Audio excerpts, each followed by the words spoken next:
Look at the back of anything in your kitchen. That list of words you skip over, you ate about 40 of them today. More than 10,000 ingredients are approved to go into American food, and most of them have never seen a kitchen. They only exist on labels, in words nobody can pronounce. These are the 12 you actually eat, almost every day, and exactly what each one does once it's inside your body. The scariest sounding one on the list might be the safest, and the safest sounding one is the reason you'll never look at a label the same way again. Starting with the one hiding in nearly everything: citric acid. The most common food additive on Earth. It's in soda, candy, canned tomatoes, ice cream, even baby food. The name sounds like citrus, and that's the trick. Industrial citric acid hasn't come from lemons in over 100 years. Squeezing fruit was too expensive. So in 1919, producers switched to something cheaper, a black mold called Aspergillus niger. Feed it sugar, and it produces citric acid, millions of tons a year. Inside your body, it's a guest your cells already know. Citric acid is a natural step in how every single cell turns food into energy. Regulators around the world rate it among the safest additives there are. So the very first lesson of this list: on a label, natural sounding and simple are not the same thing. Hold on to that idea, the whole video turns on it. Xanthan gum. It sounds like something from a chemistry set. It's in salad dressing, gluten-free bread, sauces, anything that needs to feel thick and smooth. And it's made by bacteria. A microbe called xanthomonas ferments sugar and leaves behind a gel that food scientists discovered in the 1960s. Here's the part that sounds made up. The exact same gum thickens your salad dressing, your toothpaste, and the drilling fluid pumped miles underground to pull up oil. One microbe slime doing all three. But in your gut, xanthan gum behaves like ordinary soluble fiber. Your body doesn't even absorb it. Most of it simply passes through. Scary name, boring truth. MSG, monosodium glutamate.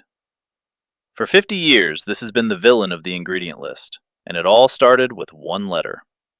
In 1968, a doctor wrote to the New England Journal of Medicine describing numbness and palpitations after eating at Chinese restaurants.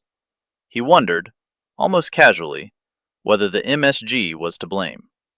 The press gave it a name: Chinese Restaurant Syndrome. Panic followed. Restaurants hung "No MSG" signs that still hang today. Here's what happened when scientists actually tested it. In controlled, double-blind studies, people who reported being sensitive to MSG couldn't reliably tell it from a placebo. Glutamate is an amino acid your own body produces every day, and a ripe tomato carries more of it than a bag of chips. The FDA lists MSG as generally recognized as safe. One of the biggest food scares in history rests on a single letter. Keep that pattern in mind: scary name, harmless truth, because in a few minutes that pattern is going to break. Vanillin. The flavor of vanilla, without the vanilla. Real vanilla comes from an orchid that has to be pollinated by hand, one flower at a time, which makes it one of the most expensive spices on the planet. The world wants far more vanilla than the world can grow. So chemists build the key molecule, vanillin, in the lab, mostly starting from wood compounds. You've probably heard the rumor that vanilla flavoring comes from beavers. Castoreum, a secretion beavers use to mark territory, really is an approved natural flavoring. But it's rare, expensive, and used in vanishingly small amounts. Virtually every vanilla product you have ever tasted was vanillin from a lab, not a beaver. Your body absorbs it, processes it, and moves on, the same way it handles trace flavor compounds from any food. High-fructose corn syrup. Now we cross into the arguments. In the 1970s, corn syrup became America's sweetener, cheaper than sugar, easier to blend. Within a decade, it was inside soda, bread, sauces, and cereal.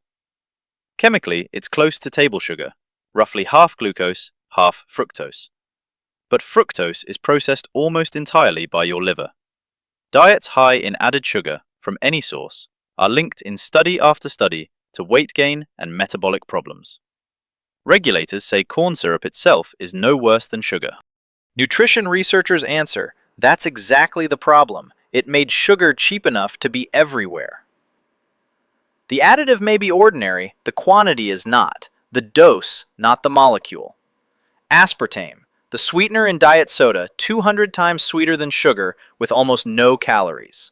In July 2023, the World Health Organization made headlines around the world. Its cancer research agency classified aspartame as possibly carcinogenic. But the same week, the WHO's own Food Safety Committee reviewed the exact same evidence and left the daily intake limit unchanged. Possibly carcinogenic is a hazard category, not a verdict. It describes the strength of evidence, and that category also includes things like aloe vera extract. For an average adult, staying under the limit means more than a dozen cans of diet soda every single day. In your body, aspartame breaks apart into 2 amino acids and a trace of methanol, compounds you also get from ordinary fruit juice. The headline was loud. The numbers are quiet. Caramel color. By weight, the most consumed food coloring in the world. It's what makes cola dark. It's made by heating sugars, in some versions together with ammonia compounds. That version can carry a trace byproduct called 4-MEI. When California flagged 4-MEI under its consumer warning law, cola makers didn't fight it. They quietly adjusted the recipe for the entire American market. Same drink, same taste, different chemistry, because one state changed a label rule. Remember that move. When they have to, companies can reformulate overnight. That fact is about to matter. Red 40, the most used synthetic dye in America, in candy, sports drinks, snack cakes, cereal. It's made from petroleum. In 2007, a study at Southampton University linked certain dye mixtures to hyperactivity in some children. The science stayed contested, but Europe acted anyway. In the EU, foods with these dyes must carry a printed warning, may have an adverse effect on activity and attention in children. American packages carry no such line. And in January 2025, the FDA banned a different red dye, Red 3, decades after lab animal studies first raised concerns. Same candy aisle, 2 continents, 2 completely different labels. Sodium nitrite, the reason bacon is pink. Without it, cured meat turns gray within days, and more importantly, nitrite blocks the bacteria behind botulism, one of the most dangerous toxins known. So this additive genuinely protects you. But there's a trade. Under high heat, nitrites can form compounds called nitrosamines. And in 2015, the World Health Organization's cancer agency placed processed meat in its highest evidence category for a link to colorectal cancer. That says how strong the evidence is, not how big the risk is. For an occasional eater, the increase is small. But this is the rare additive where the concern isn't a myth to bust. It's a balance to weigh. Protection from one danger, bought with a little of another. Titanium dioxide, a white pigment, the same one used in paint and sunscreen, that made candy shells brighter, icing whiter, chewing gum smoother. For decades, it was everywhere. Then, in 2021, Europe's Food Safety Authority reviewed new data on nanoparticles and reached an unusual conclusion. It could no longer rule out damage to DNA. Not proof of harm, but no longer proof of safety. In 2022, the European Union removed it from food entirely. In the United States, it's still on the shelf. Same candy, same company, 2 recipes. And here is where this whole video turns upside down. The additives with the scariest names, the acids, the gums, the E numbers, kept turning out ordinary. The real questions were never in what the label says, they're in what it doesn't. Potassium bromate, a flour improver that makes bread rise higher and feel softer. In lab animals, it has been linked to tumors, which is why it's banned in the UK, Canada, Brazil, China, India, and the entire European Union. In American bread, it's still legal. The industry's position, it breaks down during baking, leaving only traces. The position of most of the world? Then why allow it at all? 2 loaves, same brand, different rules, depending on where you buy them. Natural flavors, the friendliest words on the label. Legally, natural flavor means the original molecule came from a plant or an animal, and that's where the transparency ends. A single natural flavor can be a formula of dozens of compounds, flavor chemicals, solvents, carriers, blended by companies whose recipes are protected trade secrets. The individual parts don't have to be listed. On American ingredient lists, natural flavors is one of the most common entries there is, right up there with salt.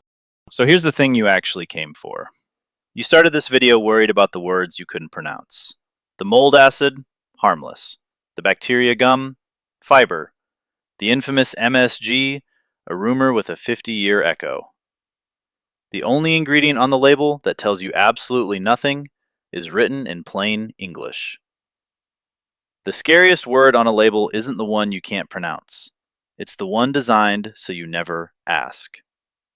Now flip a package in your kitchen. Find the first additive on the list. Drop it in the comments. And if it was in this video, you already know what it does.